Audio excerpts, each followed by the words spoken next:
G'day, it's fugitive Australian journalist Shane Dowling from the website and YouTube channel Kangaroo Court of Australia. Now, this is a video in a series I've been doing in relation to Ellen Jones. Ellen Jones was arrested a couple of weeks ago and charged with 24 offences against 8 alleged victims for sexual assault, etc., which was increased the next day to 9 alleged victims with 26 total charges. And I'll read you out the latest reporting in the Sydney Morning Herald today because the court has released the court documents and they've reported on it.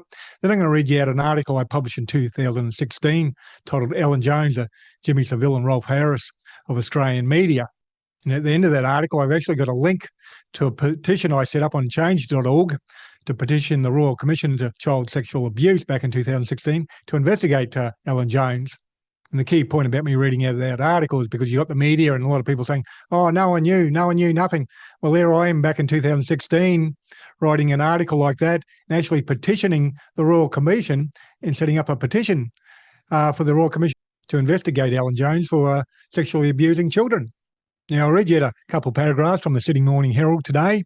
The latest reporting, they've got the court documents, which reveal some of the details of the actual charges. And it says in the first few paragraphs, former broadcaster Ellen Jones is alleged to have fondled penises, stroked thighs, squeezed bottoms, and pulled one man's scrotum, according to explosive court documents obtained by the Sydney Morning Herald.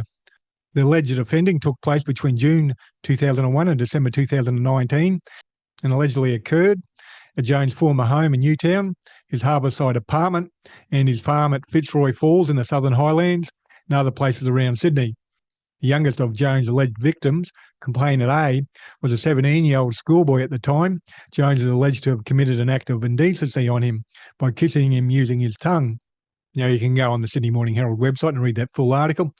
Now, in March 2016, I published an article titled Ellen Jones, the Jimmy Savile, Rolf Harris of Australian Media.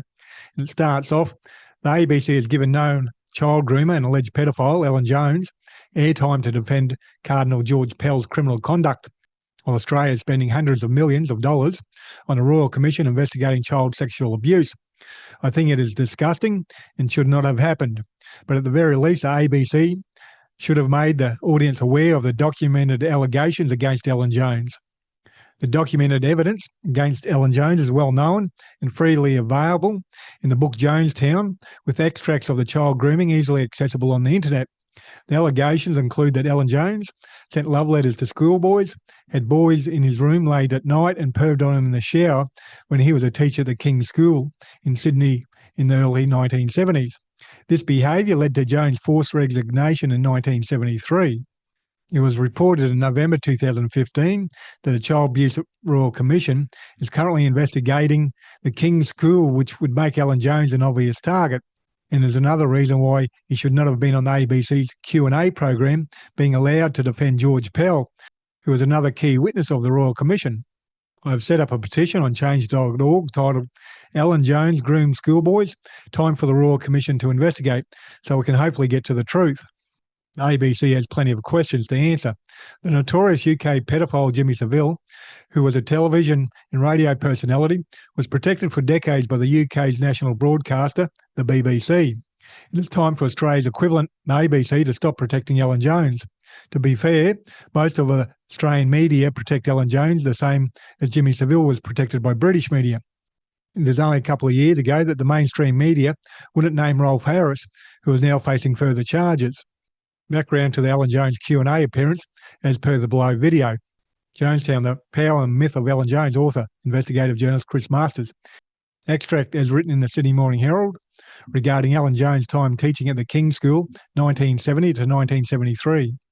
By 1973, Ellen's impassioned support of some and lack of empathy for others became too great and an issue to be ignored. There was deepening anxiety about continued late-night excursions to Jones' room. Chris Simpkin was often in the room with Ellen until late at night. I was in there for hours. The door was never locked. Simpkin says they used to watch the Ernie Sigley show on television. Scott Walker, another constant visitor, began to feel violated. If you had a muscle strain, he would insist on strapping your legs. He would take you into the shower and tell you to take your clothes off. I was shattered with awkwardness. He was weird and uncomfortable and seemed voyeuristic. Housemate Brian Porter says, I never saw a breach of fiduciary duty. I never saw evidence of predatory behaviour, but he was manipulative and voyeuristic. He would love watching athletes on television and film. He saw the beauty of human form in full flight. He loved the strength, freshness and vitality of boys. This quote about Jones' attachment to some boys grew during a term break when one of the masters found a letter written by Jones to a boy that had been left behind in the classroom desk. In it, Ellen spoke of thinking about the boy late at night, expressing his love. While love letters to boys were hardly appropriate, neither were they regarded as smoking gun evidence of misbehaviour. End of extract. And my article goes on to say, if a teacher had children in his room late at night on a regular basis nowadays, the school would have no choice but to ring the police. The police would also need to be called if a teacher was sending love letters to schoolboys, making boys take their clothes off to shower so the teacher could have a perv. Ellen Jones has never answered the allegations made against him while he was a teacher at the King's School. The school teacher was charged with child grooming in May 2015, and plenty of others have as well. So why not Ellen Jones? Well, at least the Royal Commission should investigate, given it involves a school cover-up. I wrote a detailed article last year titled 2GB's Ellen Jones sent love letters to a schoolboy. Why has he never been charged with grooming? The article also covers Ellen Jones' links to and friendship with criminals Roger Rogerson and Glenn McNamara, who are both currently on trial for murder and drug dealing offences in the New South Wales Supreme Court, and corrupt New South Wales Crown Prosecutor Margaret Cunneen. ABC helped finance the book exposing Ellen Jones. It is ABC money that originally helped finance the book Jonestown in 2006, which exposed Jones' perverted conduct with schoolboys in Sydney. After legal threats and ultimately intervention by the ABC Board of Directors, the ABC did not publish the book, but Ellen and Unwin did. The legal threats by Jones were exactly that, just threats. Everyone at the ABC, including the Q&A host Tony Jones, no relation to Ellen, would be well aware of the allegations against Jones. So why did they have him on the show? The below video is a section from the Q&A program, 7th of 3rd, 2016, that deals with the question, does the panel think George Pell should be removed from his position in the church because of his lack of action over the reported sexual abuse? And I'll put a link to the video below this video on YouTube. And in the article, there's also a link to the transcript. And the article goes on to say, the Ellen Jones defence of known pedophile protected and alleged pedophile, Cardinal George Pell. Ellen Jones defends Pell, saying he was 28 years of age in 1969 when all this happened, which is a ridiculous statement. Jones seems to want people to believe that no abuse or cover-ups happened before or after 1969. The victims were a lot younger than 28 years of age, but Ellen Jones didn't mention that. We put moral leadership on the shoulders of football players at an even younger age, but apparently being 28 is a defence for priests to turn a blind eye to child sexual abuse in the church. This is about the same age Ellen Jones would have been when he was a school teacher at the King's School. I think Ellen Jones was road testing this defence for himself, if and when charges are laid against him or the Child Abuse Royal Commission investigates. Ellen Jones blames deceased Archbishop Little for everything. Jones says Little covered up all this stuff, protected people, kept on moving them around from parish to parish. This is a lie, as Pell was up to his neck moving pedophile priests around. Blaming a dead person for Pell's failures is pathetic. I've written numerous articles on George Pell, and no fair-minded person could seriously defend him and his actions.